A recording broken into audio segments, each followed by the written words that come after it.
Kia ora koutou, I'm Nick Toki, New Zealand's Threatened Species Ambassador, and this is the Doc Sounds of Science podcast.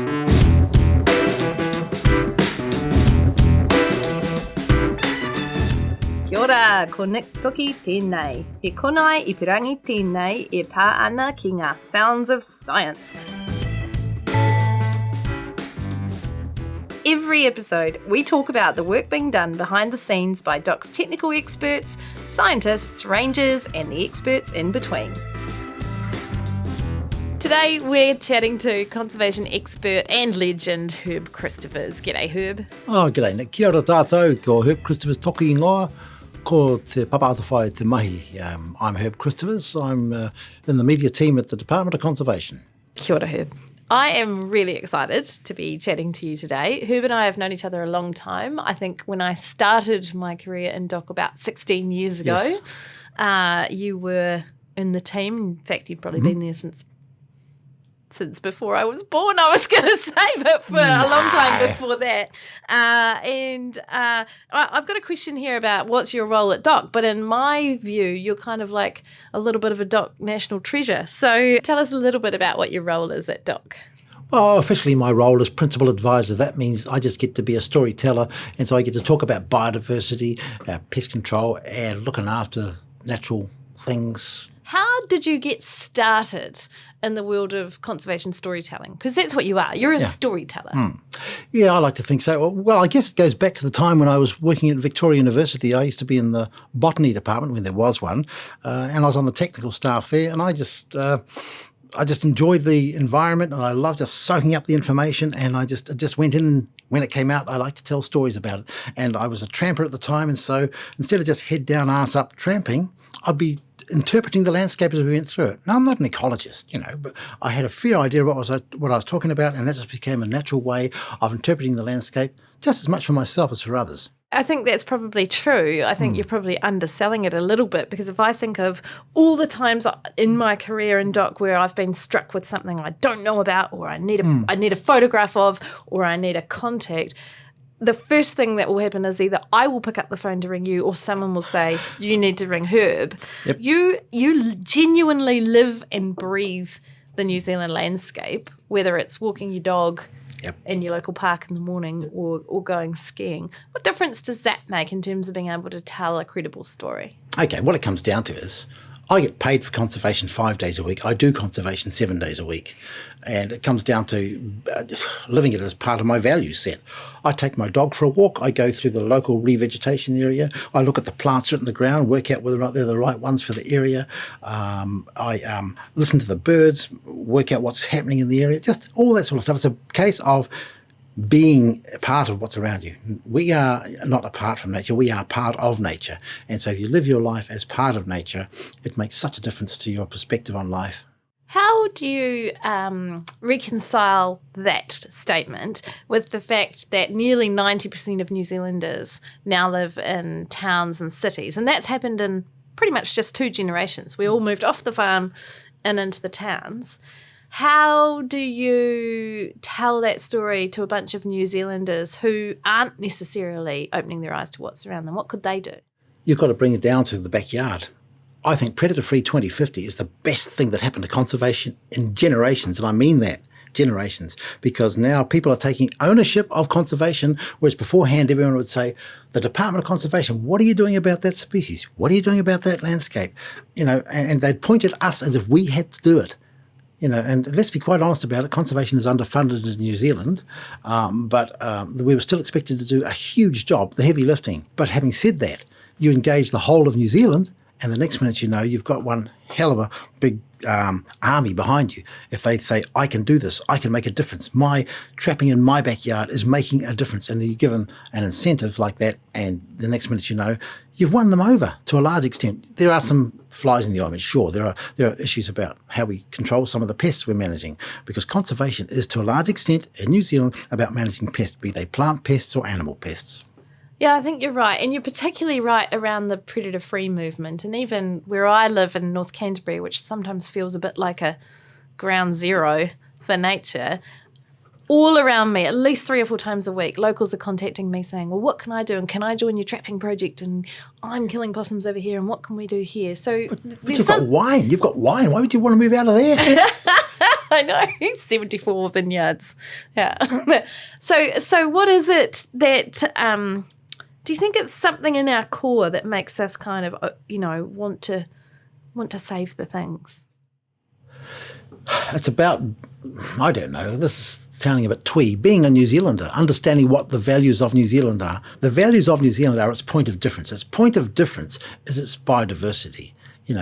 Well, sheep are all over the world. You can get them anywhere, but you can't get a kiwi anywhere else in the world. You can't get any of our indigenous species anywhere else in the world. And if you can show that to people, I mean, we sell ourselves as Kiwis, but what are we doing? The Kiwi are going down the gurgler. Are we doing anything about it? Well, maybe not immediately, but certainly there's an awareness now, far more of an awareness. You look at the biodiversity strategy that came out 20 years ago.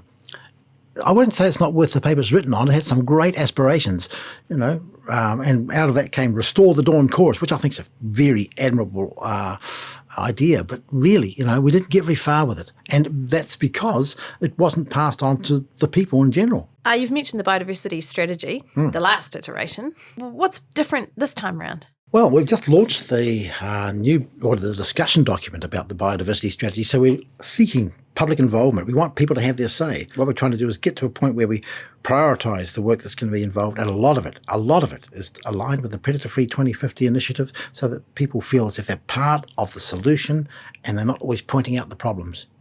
And I think that's something that that we as New Zealanders really kind of we play to that tune, don't we? Because we love to focus on anything that is either supports and champions our values or might be a threat to our values. So anytime you see New Zealand's values under threat, you see the country rally. They rally together, they look after each other, they send food packages to each other. I mean, I experienced it in the earthquakes. You got food packages? I made food packages for my locals. Cool. And so it's tuning into who we are as New Zealanders, sticking up for the little guy, even if the little guy is a weta, right? Yes. Yeah, I love wetas, actually. One of the things that I love about you, Herb, there's lots of things I love about you, but one of the things I love about you is your wordsmithery. So, for your kind of career, you've focused on story, and words matter. How you tell a story matters. Sometimes I worry that the way we tell nature stories is just a little bit earnest and just a little bit worthy and a little bit... How do we get around that? Well, it's very difficult because on one hand you want to stimulate a sense of urgency, and that's we're going to hell in a handcart. We need to do something. People don't like to hear that. They don't want to know that we're going to hell in a handcart. They want to know how they can help. But somewhere along the line you've got to add and inject some excitement to it. Planting a tree is boring as batshit, to be quite honest. But, I've planted thousands, just let it get quite clear, I've planted thousands of trees. But making that the right thing to do, how do you inspire people to do that? That's the right words, as you say, and making a difference, connecting corridors, making the difference between that little remnant of bush and this remnant of bush here. How do you do it? You collect a corridor, and you connect the corridors between there by planting in there. Come back in 5 years' time and you'll see the birds will be flying along there, Vision, aspiration, something people want to see, something for their mokopuna, all that sort of thing. Yeah, you're right, Herb. Context is key. And, tree planting can be a little bit boring. But then again, I've been on Tiritiri Mātangi with a bunch of kids from South Auckland Primary School, and we got them to plant some trees. And for most of the kids in that class, that was the first time in their lives, in their little 12-year-old lives, they'd ever planted a tree. And I did hear one of them say, I'm going to come back in 10 years and look at this tree. What are some of your most treasured conservation experiences? Well, let's go back on that planting line. Mana Island, when I was a kid, I lived at Titahi Bay, and I looked out the window, and when I used to run along cliffs there, straight out at Mana Island, it was a farm. It was just a bare patch of grass with a couple of pine trees on the top at the north end, and the rest of it was just a farm. Over time, it obviously became a conservation asset and took all the pests off. Well, luckily, it was only just mice on there, so they got rid of those guys, and then the revegetation program started. We're only talking about a 200-hectare island, but for all of my life, it had been just a bare farm, and that planting was one of those pivotal moments. getting people out there, getting them excited, putting the trees in the ground, making a difference. And they can see that. And now you drive past there and you can see the little patches of green as it's coming away. Yeah, sure, we left some grassland there, but that's for the takahe to walk around in. They love it. And I've just watched it over the years. So, yes, that's one of the key ones. But there are many, many times when I've found lots of pivotal moments in conservation. Herb, your job has taken you from offshore islands to tops of mountains and everywhere in between. But I recall it in particular you working on some of our volcanic sites. Do you want to tell me a little bit about that experience? Sure. Back in the mid-90s, there was a massive eruption on Ruapehu, in which the crater lake basically emptied itself and threw all its tephra, which is the volcanic soil, out of the hole, and it landed around what was at the time the crater lake, and it formed a dam. So that meant over the following years, from the mid-90s onwards, the dam started filling up with water. Now, being the good old Department of Conservation, we weren't about to intervene with nature, and it became technically impossible to do so. And so we just had to monitor the dam until it blew. The problem with that is that it flowed down the Wangehu to Tangiwai, which is where we had a major disaster back in 1953 when something similar happened. So we're monitoring this over a number of years. It was 11 years in total. And as it got closer and closer to the top, I was involved in a lot of the to and fro from the top of the mountain back down again with the scientists at the time. And 1 week before the dam broke, we were down below the dam with water pouring out. So we were about, 5 metres below the dam. The water was pouring out in front of us, which meant that the level of the lake was above our heads and the water was coming through the dam. I felt very uncomfortable then. And then 1 week later, I get a phone call. It's gone. The dam had gone. Poof. And there were millions and millions of litres behind that. And we were just very lucky that we didn't get taken out. Now, it's very difficult when you're up there with a mad scientist who just insists on getting that last sample. And that's what he was doing. He was just taking water samples to see what the acidity was so that he could carry on his research into the impact of lahars. But yeah, that was a particularly exciting time. I'm making it sound like it's bloody boring, but it was shit hot. Part of the reason I got to ski down afterwards. Yeah, well, that is true. You're one of the most passionate skiers I know. Yeah, never enough skiing. I mean, that was a public awareness situation in itself, wasn't it? This one was about health and safety. It was a very difficult situation because we were trying to let nature take its course. We had bridges across rivers that were going to suddenly become raging torrents, and those bridges were around the mountain walk. So we had to put signs on them, bridges. We couldn't close the walks until we knew absolutely imminently that the lahar was going to break, but we never knew. We had to raise the bridges on the state highway between Ohakuni and Waiouru, and so that, like last time, they weren't going to take out the bridges. It was a fantastic amount of infrastructure, fantastic comms, and really fantastic working with the scientists at the time. But yeah, it was pretty scary. I hinted earlier that you've been with the Department of Conservation for a wee while now. Yep. You're one of our most gifted science communicators. So over that time, what are the real kind of neat science and technical advances that you've seen from the beginning of your career into Doc into now, and perhaps with a view to the future? I was thinking about this earlier on because I had asked myself this in anticipation. And one of the most simple, straightforward things is GPS. Yep. You know, I went on to an operation one time with a map and compass, and the guy next to me had a GPS, and so it was like you replacing the old. And I was very adept at using a compass and map, and I could find my way around the bush, not blindfolded because I wouldn't be able to see my map.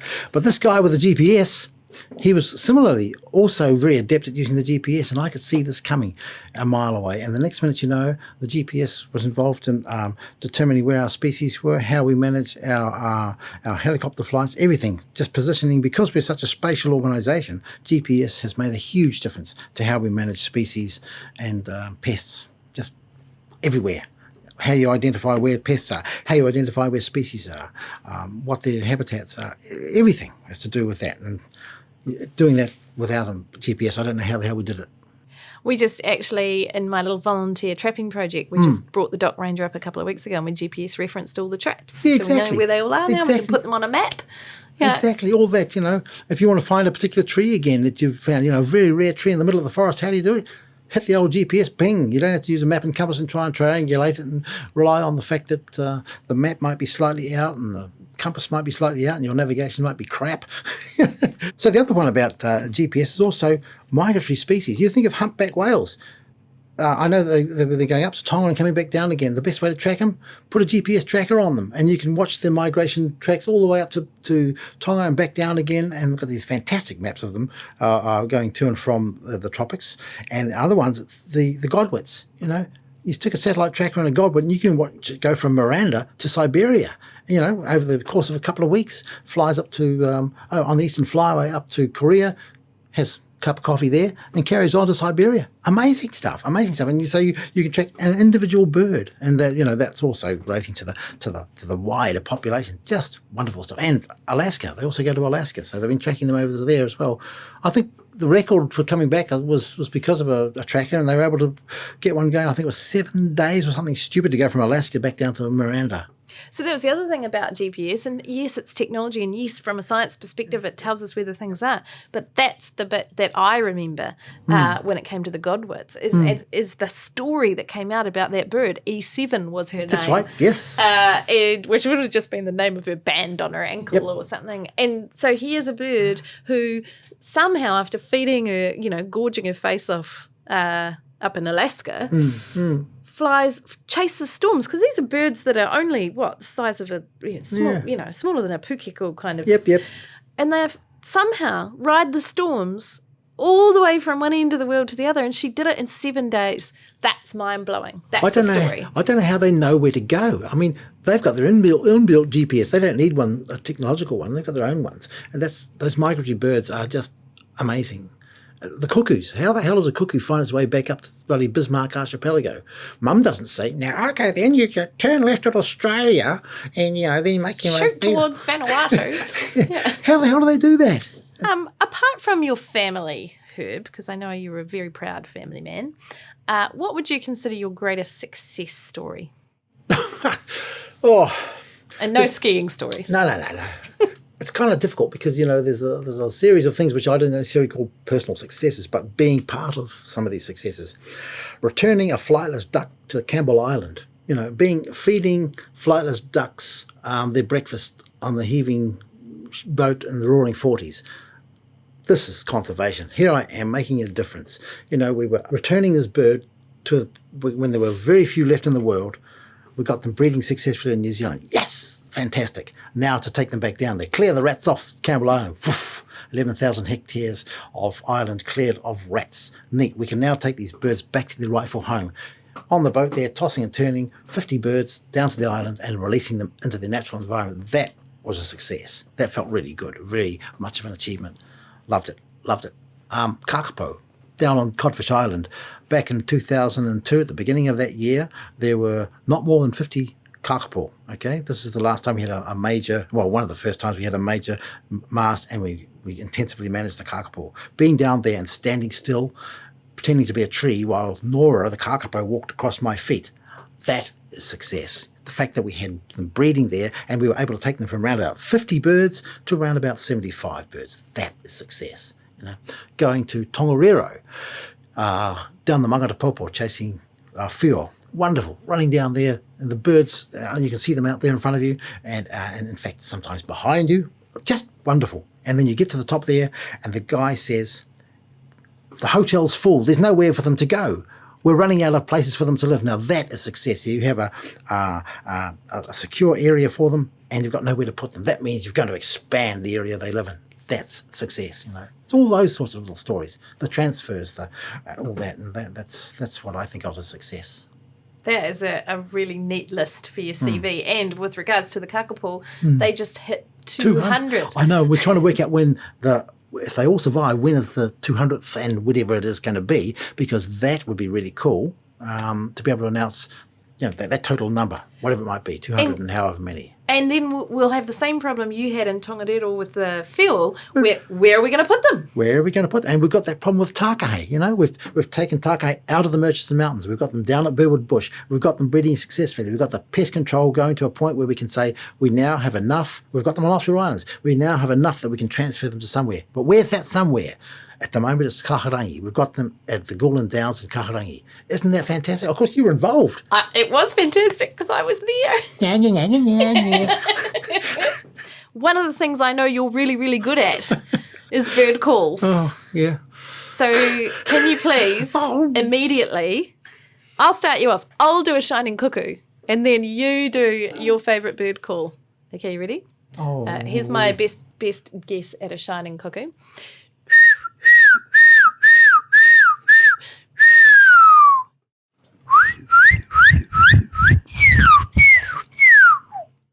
You win. You win. That was a ripper. What else? What's your favourite? I've heard you for years. I can find you in this building because I can hear a tui or a bellbird and I go... Oh, look.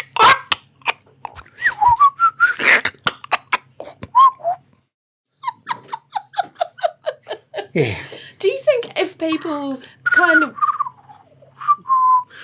That wasn't very good. That was meant to be a warbler. I can normally do it if I'm a bit more moist in the mouth. But we should have done this with a beer. Absolutely. Far better bird calls when I had a few beers.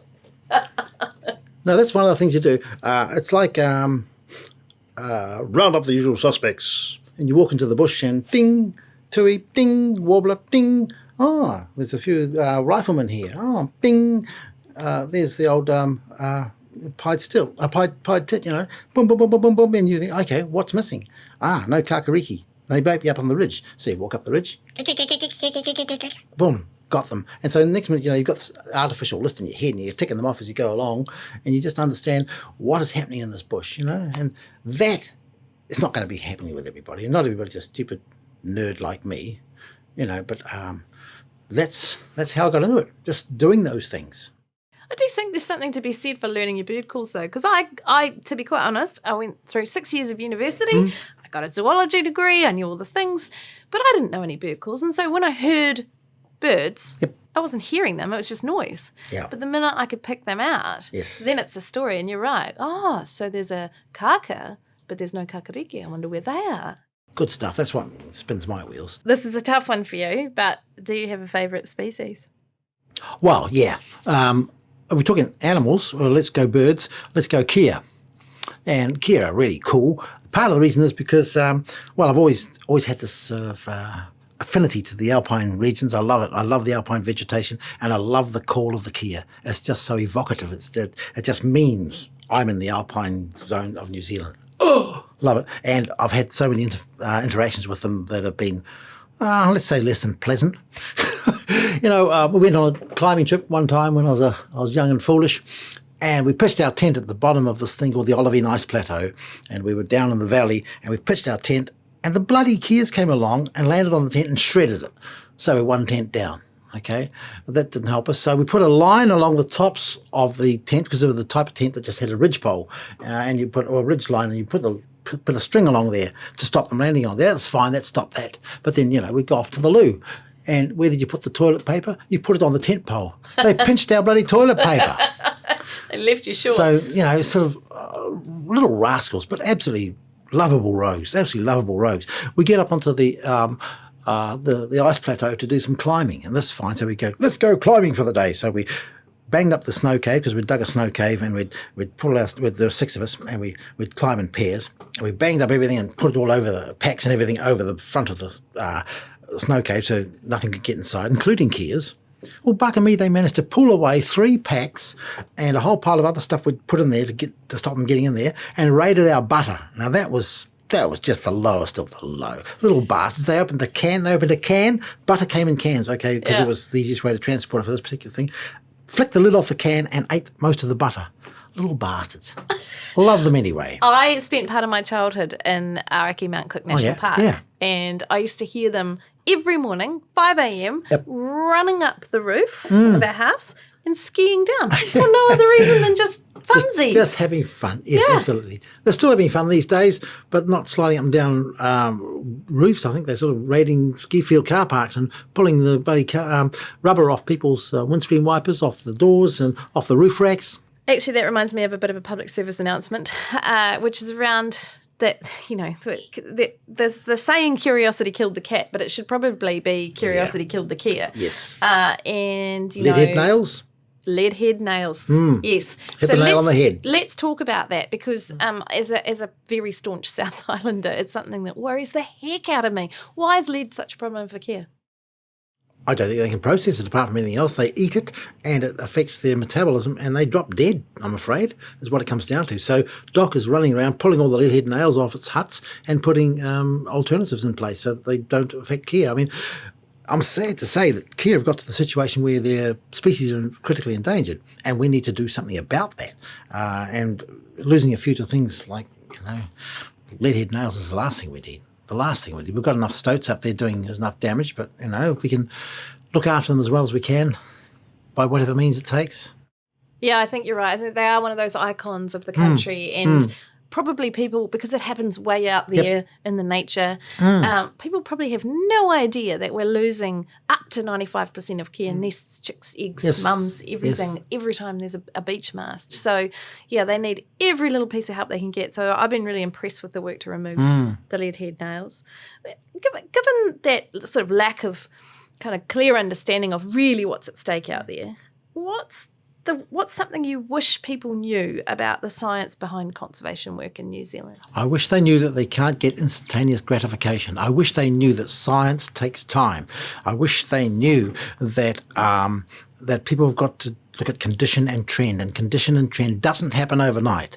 You can't say, right, we're going to control the pests, we're going to save the fluffy duck, and then they get instant gratification as a result of that. It doesn't happen that way. It's time. And telling stories, okay, you've gone and done some pest control in here and you reckon you're going to save this fluffy duck. Yes, we are. Well, tell us about the results. I'm sorry, we can't do that for 2 years. And or 20. Or 20, to get a trend. You can show cause and effect and a knee-jerk reaction, but you show advancement over time. And so 20 years to get a really solid bit of science behind you. So how do you sell that, eh? Do you think Kiwis a little bit take this stuff for granted? Do you think we think that care always going to be there, kakapo, someone will always look after them, there'll always be tuatara? Do you think we need to buck our ideas up a bit? Part of it's because the problem is not actually seen. Most people, I guess, they've seen a rat, sure. Most people won't have seen a stoat. Most people, a lot of urbanites won't have seen a bloody possum. They don't understand the problem. They don't realise the threat because a lot of it's nocturnal, and it's just there and we don't see it. And so out of sight, out of mind, not in the urban space, not in my backyard, Herb, what do you think is the hardest part of your job? Having to go back round again, new audiences. The messages go out there, you rally the troops, and then you find that there's a new wave of people who don't know the story that you've just been telling, and having to repeat it, I guess. But finding new ways of repeating it, finding new ways of engaging different audiences, it's very difficult. New media, social media and things like that. There's a new way of doing things. I'm not au fait with a lot of the social media issues. I know you're a bit more up to date with it than I am. I see your tweets all the bloody time. But, it's just that whole thing of how do you engage new audiences? How do you keep up the excitement? And on that note, how do you keep up the energy? Because I think that's probably the trick, isn't it? If you want to make people passionate about something, it takes a lot of heart and soul. What do you do to replenish your soul? I go out and look at the mountains, and I don't know, it just connect myself and understand that I think I'm in a good place, and I think a lot of other people would benefit from being in a similar place. And I know that I've made a difference with a number of people's lives, and it's really nice to see that they've become passionate conservationists, apart from my family. My son called me a nature nerd. My daughter gets called a nature nerd, and that's wonderful. That's wonderful. I think, if that's the case, I think I've succeeded in that respect. I think it's a badge of honour, Herb, and I am one of the people that you've had an impact on in terms of, being lucky enough to be an apprentice for you over the years. So it's been a real honour talking to you today, and thank you very much, and I hope you get to spend more time in the mountains soon. Well, thank you. It was a pleasure. That's it for this episode. If you like what you heard, show us some love with a 5-star rating. The Doc Sounds of Science podcast is available wherever you get your podcasts, so subscribe now and never miss an episode.